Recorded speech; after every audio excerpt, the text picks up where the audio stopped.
Hello students. तो chapter 4 magnetic effect of current का ये हमारा जो लास्ट वीडियो है, तो इसमें हम लोग डिस्कस करते हैं। हमारा फर्स्ट टॉपिक है force on A current carrying conductor in uniform magnetic field. जिसमें अगर आप किसी करंट कैरिंग कंडक्टर को यूनिफॉर्म मैग्नेटिक फील्ड में रख देते हैं तो उस पर कितना फोर्स अप्लाई होगा ये हम लोग को कैलकुलेट करना है। ठीक है बेटा, तो इसके लिए हमने क्या किया, हमने एक मैग्नेटिक फील्ड लिया अलोंग एक्सिस से और इसके साथ थीटा एंगल बनाते हुए हमने एक करंट कैरिंग कंडक्टर को रख दिया जिसमें करंट फ्लो रही है आई।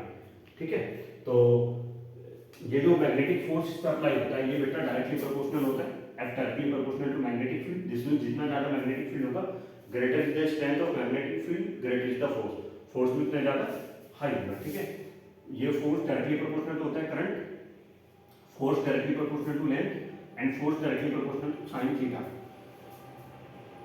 Where theta is the angle between L and B. This means B और ये जो लेंथ है इसके बीच का एंगल। तो F directly proportional to BIL sin theta and proportionality constant लेके आते हैं जो K के इक्वल होता है। तो K प्रैक्टिकली K कितना आता है experimentally 1, so F equals to BIL sin theta और in vector form F equals to I L cross B। Again मैं आपसे कहूंगा कि फोर्स की डायरेक्शन को कैलकुलेट करने के लिए आप अगेन राइट हैंड रूल का यूज करेंगे। फर्स्ट वेक्टर की डायरेक्शन में फिंगर रखते हैं, सेकंड वेक्टर की डायरेक्शन में कर्ल करते हैं। जो थंब है वो आपके रिजल्टेंट फोर्स की डायरेक्शन को डिफाइन करेगा। ठीक है ना सॉरी। अब नेक्स्ट हम लोग स्टार्ट करते हैं force between two parallel current carrying conductors. कि अगर आपके पास दो पैरेलल करंट कैरिंग कंडक्टर हैं, जैसे एक फर्स्ट और सेकंड मेरे पास है, दोनों में एक में करंट I1 फ्लो हो रही है दूसरे में I2, तो इनके पर यूनिट लेंथ पे कितना फोर्स अप्लाई होगा। आप देखो, अगर ये infinitely long current carrying conductor है तो इस करंट कैरिंग कंडक्टर से r डिस्टेंस पे अगर कोई दूसरा पॉइंट रखा है P, या मैं कहूँ r डिस्टेंस पे इस वाली पोजीशन पे जो मैग्नेटिक फील्ड होगा वो कितना होगा बेटा, B equals to mu naught I upon 2πr। Done. तो अगर ये wire I2 current carrying conductor जो है अगर ये इतने मैग्नेटिक फील्ड में रखा है तो इस पे कितना फोर्स अप्लाई होगा, F2 इक्वल्स टू I2 जो इसमें करंट फ्लो रही है इनटू L इसकी लेंथ और इनटू V1 जिस मैग्नेटिक फील्ड में रखा है, ये V1 में रखा है V1 और sin 90। sin 90 कैसे हुआ, देखो बेटा I2 तो ऊपर है तो dl वेक्टर भी ऊपर ही होगा और मैग्नेटिक फील्ड इसके लिए कहां जाएगा, मैग्नेटिक फील्ड में जाएगा इनवर्ट। तो यहाँ पे मैग्नेटिक फील्ड किधर होगा, इनवर्ट होगा। क्लियर हो गया।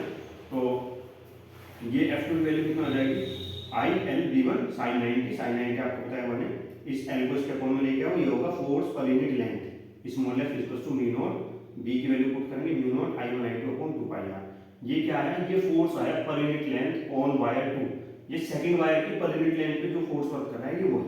सिमिलरली अगर आपको फर्स्ट वायर की पर यूनिट लेंथ पे फोर्स कैलकुलेट करना है तो उसकी भी वैल्यू सेम आएगी, यानी कि आपके पास जो F1 अपॉन L आएगा वो भी बेटा सेम आएगा, कितना, वो भी आएगा mu naught I1 I2 upon 2πr। उसकी वैल्यू भी सेम आएगी। क्यों, क्योंकि उसके लिए मैग्नेटिक फील्ड ये प्रोड्यूस करेगा और पर यूनिट लेंथ पे हम इसकी ऑब्जर्व करेंगे। ठीक है ना। अब बात करते हैं कि ये फोर्स कब अट्रैक्टिव होगा और कब ये रिपल्सिव होगा।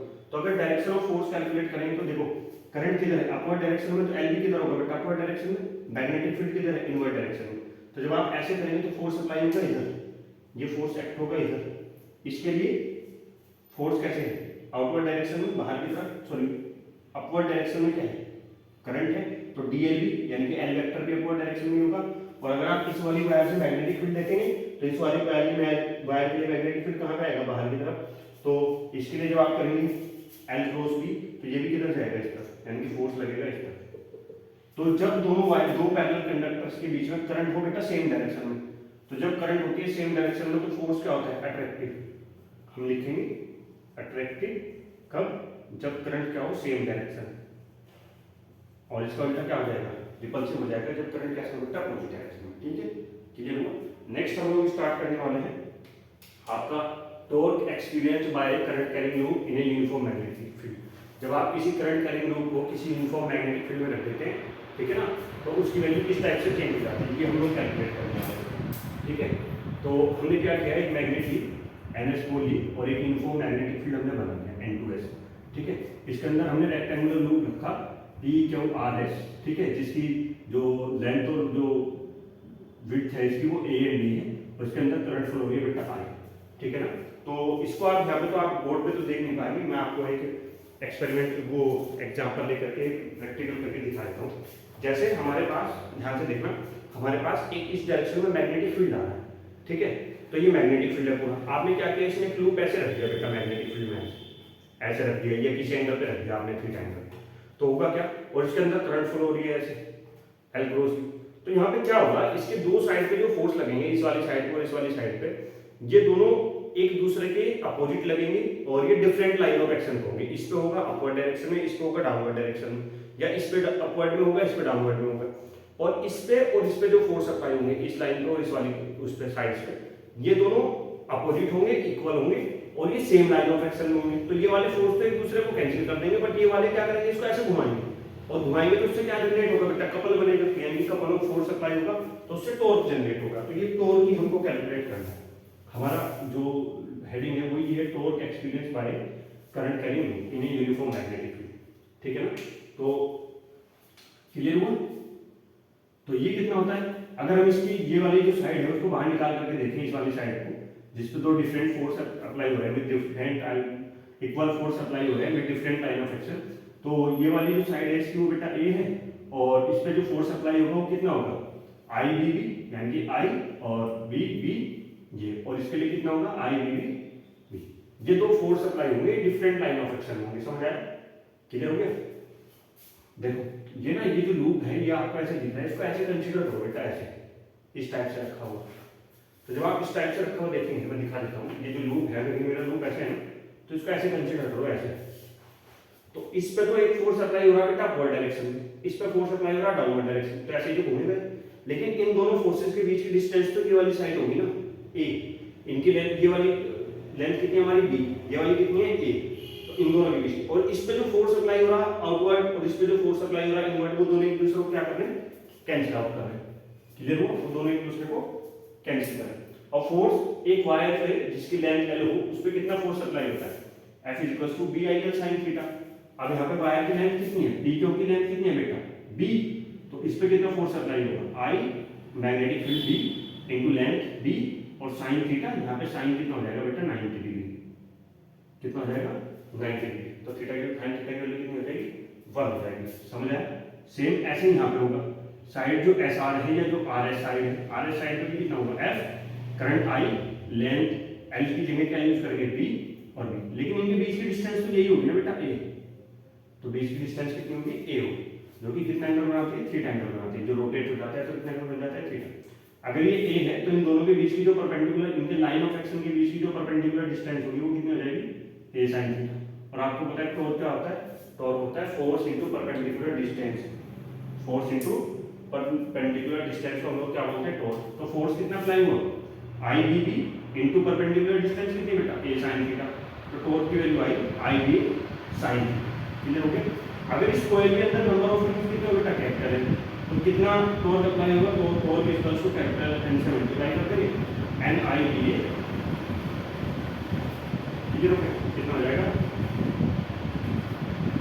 N I B A sine theta, ये बाय मिस्टेक लिखा है वो, अदरवाइज ये आएगा N I B A sine theta, sorry, ठीक है, क्लियर हुआ। तो टॉर्क कितना आ जाएगा, ये जो एन आई ए होता है यहाँ पे, एन आई ए को बोलते हैं मैग्नेटिक डायपोल मोमेंट एम, और ये टॉर्क कितना हो जाएगा M B sine, magnetic moment magnetic moment, और ये कितना हो जाएगा torque equals to M B sine theta, और टॉर्क वेक्टर क्वांटिटी है तो लिख सकते हैं हम लोग torque equals to M cross B. तो ये था torque experience by current loop in uniform magnetic. Next हम लोग करने वाले हैं इस चैप्टर का लास्ट टॉपिक, जो कि हमारा मूविंग कॉइल कैलकुलेटर। दोस्तों मूविंग कॉइल कैलकुलेटर एक डिवाइस है जिसका यूज हम लोग करते हैं करंट मेजरमेंट के लिए, वोल्टेज मेजरमेंट के लिए, ठीक है ना। इसके अंदर क्या होता है, इसके अंदर एक नॉर्थ और साउथ को वाली एक मैग्नेट होगी, इसको इस तरीके से डिजाइन किया जाता है ताकि ये जो फील्ड जनरेट करे वो रेडियली फील्ड हो, यानी कि वो किसी भी सरफेस, जब ये सिलेंड्रिकल सरफेस के अंदर एंटर करे तो कैसा रहे रेडियल फील्ड की तरीके से। इसमें एक कॉइल होती है जो जिसका एक पार्ट, इसके एक साइड जो है वो एक स्प्रिंग के थ्रू एक रिजिड सपोर्ट के साथ जुड़ी रहती है, और दूसरा जो है वो एक उसके दो पॉइंट्स हम लोग बोलते हैं। ये पूरा स्ट्रक्चर एक सिलेंड्रिकल बॉडी के अंदर होता है, ठीक है ना, समझ आया। और इस स्प्रिंग के साथ एक पॉइंटर लगा होता है, और इस पॉइंटर के साथ ऊपर की तरफ एक सर्कुलर स्केल लगी होती है जिसका जीरो बीच में होता है, और लेफ्ट और राइट दोनों साइड जिसमें डिजिट्स लिखे होते हैं, क्लियर हो गया। अब देखो क्या होगा, जैसे ही आप इन दोनों E1 और E2 को कनेक्ट करेंगे बेटा करंट के साथ, और जैसे ही इस कॉइल में करंट फ्लो होगा, ध्यान से सुनना, मैं वर्किंग भी होता, जैसे ही इस कॉइल में करंट फ्लो होगा तो करंट फ्लो होने के तुरंत बाद इस कॉइल के अंदर टॉर्क जनरेट हो जाएगा, और टॉर्क कितना जनरेट होगा, टॉर्क होगा कितना NIAB, क्योंकि यहाँ पे थीटा की वैल्यू कितना, हम इसको रेडियली से रखा है ताकि मैग्नेटिक फील्ड और इसके बीच में एंगल कितना रहेगा 90 डिग्री रहे, sin 90 क्या रहेगा, इसलिए मैग्नेट जो इस तरीके से डिजाइन की जाती है ताकि रेडियली परपेंडिकुलर रहे। तो टॉर्क की वैल्यू कितनी होगी NIAB हो जाएगी, क्लियर हुआ। अब जैसे ये रोटेट करना शुरू करेगा तो स्प्रिंग के अंदर भी रोटेशन होगा।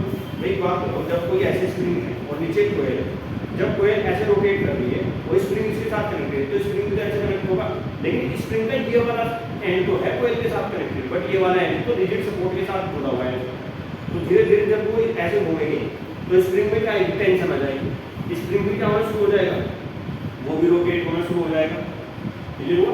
और जब स्प्रिंग रोटेट होगा तो एक कंडीशन ऐसी आएगी, जब ये अप्लाइड टॉर्क, ये जो टॉर्क हमने अप्लाई किया है वो स्प्रिंग के जो रीस्टोरिंग टॉर्क है उसके इक्वल हो जाएगा, और उस कंडीशन में भी जाएगा। भाई स्प्रिंग को आप ऐसे घुमाओ तो वो कोशिश करेगा रीस्टोरिंग टॉर्क वापस ऐसे घूमेगी, और ये जो कोयल है वो इसको ऐसे घुमा रही है, तो एक कंडीशन ऐसे आएगी कि स्प्रिंग का रीस्टोरिंग टॉर्क और ये कोयल का टॉर्क आपस में क्या हो जाएगी, इक्वल हो जाएगी। जैसे ये इक्वल होंगे तो पॉइंटर वहीं पर घूम जाएगा बेटा, और वहीं घूम जाएगा तो पॉइंटर हम इसकी क्या देगा, रीडिंग दे देगा डिफ्लेक्शन, तो हमें पता लग जाएगा कि इतने एम्पीयर करंट के लिए ये रीडिंग आती है, तो और अनदर एम्पीयर के लिए कितनी रीडिंग आएगी, तो हम डिफ्लेक्शन की टर्म में यानी कि यहाँ पे डेविएशन की टर्म में हम लोग मेजर कर लेते हैं करंट, क्लियर हुआ, क्लियर हो गया ना। तो जो रीस्टोरिंग टॉर्क है वो मान लीजिए पर यूनिट डिफ्लेक्शन के लिए कितना है 5, और जो कांस्टेंट है जो स्प्रिंग कांस्टेंट कितना है, तो जो रिजल्टेंट टॉर्क आएगा रीस्टोरिंग टॉर्क वो कितना होगा K5, और ये किसके इक्वल हो जाएगा NIBA, यहाँ से 5 डिफ्लेक्शन की वैल्यू कितनी आ जाएगी NIBA/K, और 5 NBA/, इस फॉर्मूले का यूज करके हम लोग कैलकुलेट कर सकते हैं करंट I के लिए डिफ्लेक्शन के लिए। अब यहाँ पे दो टर्म हमको और पढ़नी है, एक है करंट सेंसिटिविटी और एक बेटा वोल्टेज सेंसिटिविटी। तो डिफ्लेक्शन पर यूनिट करंट, अगर हम डिफ्लेक्शन को करंट से डिवाइड करते हैं यानी कि पर यूनिट करंट के लिए कितना डिफ्लेक्शन होता है उसको बोलते हैं करंट सेंसिटिविटी IS। तो हो जाएगा 5/I, और आपको पता है यहाँ पे 5/I आप करेंगे तो आ जाएगा NBA/K। डन। ऐसे ही वोल्टेज सेंसिटिविटी, तो डिफ्लेक्शन पर यूनिट वोल्टेज उसको क्या बोलते हैं, वोल्टेज सेंसिटिविटी, और ये हो जाएगा NBA/KR, क्लियर हुआ। डन। अब इसमें एक टॉपिक हो रहता है, वो है conversion of galvanometer into ammeter और conversion of galvanometer into voltmeter, ठीक है ना, क्योंकि हम इसको वोल्टमीटर के दूसरे तरीके से यूज कर सकते हैं, ठीक है। तो अभी आप देखेंगे कैसे हम लोग कन्वर्ट कर सकते हैं गैल्वेनोमीटर को उसमें एमीटर में। तो सबसे पहली बात तो ये कि गैल्वेनोमीटर को अगर आपको कन्वर्ट करना है बेटा एमीटर में, तो उसके लिए मैं एक डायग्राम बना देता हूँ, आपको क्लियर हो जाएगा, ठीक है। तो फर्स्ट हम लोग कर रहे हैं conversion of galvanometer into ammeter, G2 ये करने हैं। तो मान लिया हमारे पास एक सर्किट है, इस सर्किट के अंदर ये रेजिस्टेंस है और इसके अंदर एक बैटरी है, ठीक है, R, और ये बैटरी, और इससे जो करंट फ्लो होती है वो आएगा, और ये आएगा उठाने से करके R, क्लियर हुआ। अब मान लिया आपको बीच में गैल्वेनोमीटर को ऐड करना है, और इस तरीके से ऐड करना है कि आप इजीली मेजरमेंट कर ले बेटा इसका करंट। तो आपको पता है करंट को मेजरमेंट करने के लिए कोई भी डिवाइस हम लोग अगर यूज करते हैं तो करते हैं सीरीज कॉम्बिनेशन। तो मैं यहाँ पे गैल्वेनोमीटर को ऐड करते हैं, ये मैंने ऐड किया गैल्वेनोमीटर, और ये गैल्वेनोमीटर का रेजिस्टेंस है, इसके अंदर की जो कोयल होती है, जो कोयल इस कोयल का अपना एक रेजिस्टेंस होता है जिसको बोलते हैं गैल्वेनोमीटर रेजिस्टेंस R, ठीक है ना। अब हुआ क्या कि पहले तो इसको करंट मिली थी बेटा I, लेकिन इस बार जब ये गैल्वेनोमीटर के अंदर जाएगी तो यहाँ पे भी तो कुछ लॉस हो जाएगा ना वही करंट में, क्योंकि यहाँ पे भी रेजिस्टेंस है, तो जब रेजिस्टेंस है तो यहाँ पे जो प्रॉपर करंट सारी की आएगी वो नहीं मिल पाएगी, इससे तो करंट का लॉस होगा। तो इसलिए हम लोग क्या करते हैं, इस गैल्वेनोमीटर के साथ एक दो रेजिस्टेंस को पैरेलल कॉम्बिनेशन में जोड़ देते हैं। इससे क्या होगा, जैसे ये करंट जाएगी तो एक स्मॉल अमाउंट ऑफ करंट तो यहाँ पे जाएगा I, और टोटल करंट आपकी इस शंट रेजिस्टर RS से पास हो जाएगी, जो कि I-I, इसे बोलते हैं बेटा शंट रेजिस्टर। अब यहाँ से जो करंट चलेगी I, उसका कुछ पार्ट IG इसमें जाएगा, और IG जब इसमें जाएगा तो इसी के अकॉर्डिंगली क्या देगा, डिफ्लेक्शन देगा, क्लियर हुआ। तो हम यहाँ से नोट कर लेंगे कि I करंट के लिए डिफ्लेक्शन मान लीजिए 5 है, तो 2I के लिए डिफ्लेक्शन कितना हो जाएगा 2, 3I के लिए डिफ्लेक्शन कितना हो जाएगा 3/5। तो इसलिए हम लोग करंट को किसकी टर्म में मेजर करते हैं, डिफ्लेक्शन की टर्म में मेजर करते हैं। यहाँ से ये करंट कितना, अब ये जो सेंटर रजिस्टर है इसकी वैल्यू कितना होगी भाई, इसकी रिक्वायर्ड वैल्यू कितना होगी सेंटर रजिस्टर की, ये भी चेक करना है। ये वन, तो ये कन्वर्ट हो गया गैल्वेनोमीटर एमीटर में। ये कितनी होगी आपको पता है, ये दोनों के दोनों पैरेलल में, जब पैरेलल में है तो जो वोल्टेज यहाँ पे होगा वही वोल्टेज यहाँ पे होगा। तो गैल्वेनोमीटर का क्रॉस वोल्टेज कितना IGR, और यहाँ पे वोल्टेज कितना होगा I माइनस IG, और कितना RS। तो RS की वैल्यू कितनी आ जाएगी, क्या आ जाएगी IG RG upon I minus. इस फॉर्मूले का यूज करके आप सेंटर रेजिस्टेंस कैलकुलेट कर सकते हैं, कितना आपको पैरेलल कॉम्बिनेशन ऐड। ये होगा conversion of galvanometer into ammeter. अब हम लोग करते हैं conversion of galvanometer into voltmeter, ठीक है बेटा। चलिए conversion of galvanometer into voltmeter, conversion of galvanometer into voltmeter. आपके पास अगेन एक सर्किट है जो कि कनेक्टेड है वोल्टेज सोर्स भी के साथ, एक वोल्टेज सोर्स है भी उसके साथ कनेक्टेड है और इसका रेजिस्टेंस है। अब आपको पता है आपको वोल्टेज मेजरमेंट के लिए करना है, तो अगर आपको वोल्टेज मेजर करना है तो वोल्टेज मेजर करने के लिए आप किस में ऐड करते हैं, आप ऐड करते हैं बेटा गैल्वेनोमीटर को पैरेलल कॉम्बिनेशन, ठीक है। ये आप ही है गैल्वेनोमीटर का रेजिस्टेंस, ठीक है ऐसे, ये गैल्वेनोमीटर। अब यहाँ से क्या होगा, पहले जब तक इसको हमने कनेक्ट नहीं किया था ऐसे, तो वहाँ से करंट आई चली थी बेटा, टोटल आई का यहाँ पे चली गई। अब जब आपने इसको ऐड कर दिया तो आई का कुछ पार्ट यहाँ पे चला जाएगा ऊपर और कुछ पार्ट यहाँ पे चला जाएगा। अब जब आई करंट चाहिए थी इसको पहले चलने के लिए, लेकिन अब आई का कुछ पार्ट यहाँ पे चला गया तो ये दो सर्किट चले गए। तो इसके लिए हम लोग क्या करते हैं, एक हाई रेजिस्टेंस को इसके साथ सीरीज में ऐड कर देते हैं। एक रेजिस्टेंस लिया हमने हाई रेजिस्टेंस आर डैश, इस आर डैश को इसके साथ क्या ऐड कर देते हैं सीरीज। इससे क्या होगा, जब ये resistance RG plus R dash दोनों सीरीज में आएंगे तो इनकी वैल्यू बढ़ जाएगी। जब ये बढ़ेगी तो करंट कौन सा पाथ फ्लो करती है, जहाँ पे रेजिस्टेंस कम रहता है, तो करंट का जो है वो एक स्मॉल पार्ट ही इधर जा पाएगा, बाकी जो रेस्ट पार्ट है वो I माइनस IG इधर चला जाएगा, वो इसमें चला जाएगा, इधर हो। फिर ऐसे ही जब इसमें IG जाएगा तो ये डिफ्लेक्शन देगा, जितना ही डिफ्लेक्शन देगा उसको डिनोट कर लेंगे, यानी कि I करंट के लिए, ये जो I करंट इसके लिए अब ये जो गैल्वेनोमीटर है, जैसे ही हमने इसमें रेजिस्टेंस ऐड किया तो इसमें कन्वर्ट हो गया। तो आई करंट के लिए वोल्टमीटर का जो रिफ्लेक्शन है वो 5 है, तो 2i के लिए कितना जाएगा 25, 3i के लिए कितना जाएगा 35। उसी का अकॉर्डिंग मेजरमेंट कर लेंगे पर यूनिट करंट के लिए रिफ्लेक्शन चेक करेंगे। इस मींस अगर आई करंट के लिए रिफ्लेक्शन 5 आया तो यूनिट करंट के लिए रिफ्लेक्शन कितना आएगा बेटा 5/i यही है ना। तो यहाँ से अगर मैं 2.5 एम्पियर के लिए कितना आएगा तो 5/i 2.5 ऐसे तो कैलकुलेट कर। अब कितना रेजिस्टेंस हम लोग ऐड करेंगे वो चेक करो, कितना रेजिस्टेंस ऐड करें भाई। आपको पता है ये और ये दोनों पैरेलल है, पैरेलल में तो वोल्टेज सेम है, इसके अक्रॉस वोल्टेज वही है यहाँ पे है, वोल्टेज कितनी थी और इसके अक्रॉस वोल्टेज थी, लेकिन वैसा वोल्टेज कितनी है इसके अक्रॉस वोल्टेज है IG current into total resistance कितना है RG प्लस R डैश, क्योंकि R डैश किसमें सीरीज कॉम्बिनेशन, ये किसको लोग इक्वल होगा, इसका अक्रॉस जो वोल्टेज होगा और इसका अक्रॉस वोल्टेज कितना भी, तो यहाँ से हो गया IG RG plus IG R dash equals to V, और यहाँ से R डैश की वैल्यू जब आप कैलकुलेट करेंगे तो आएगा V minus IG RG upon RG, ठीक है। इस फॉर्मूले का यूज करके आप R डैश की वैल्यू कैलकुलेट करते हैं तो इजीली मूविंग कॉइल कैलकुलेटर का हम दोनों पार्ट में कन्वर्ट कर सकते हैं, एमीटर और वोल्टमीटर। एमीटर में कन्वर्ट करने के लिए एक पैरेलल में ऐड करते हैं सेंटर रेजिस्टेंस, ठीक है, और वोल्टमीटर में कन्वर्ट करने के लिए हाई रेजिस्टेंस को किसमें ऐड कर देते हैं सीरीज कॉम्बिनेशन, और इसी के साथ ये चैप्टर हो जाता है कंप्लीट, ठीक है। आई होप जो चैप्टर आपको क्लियर हुआ होगा, ठीक है। इसमें कोई डाउट है तो आप कमेंट बॉक्स में बता दीजिए, उसको दोबारा रिपीट कर देंगे, ठीक है। और अब हम लोग आने वाला स्टार्ट करेंगे चैप्टर नंबर 5, ठीक है। Thank you.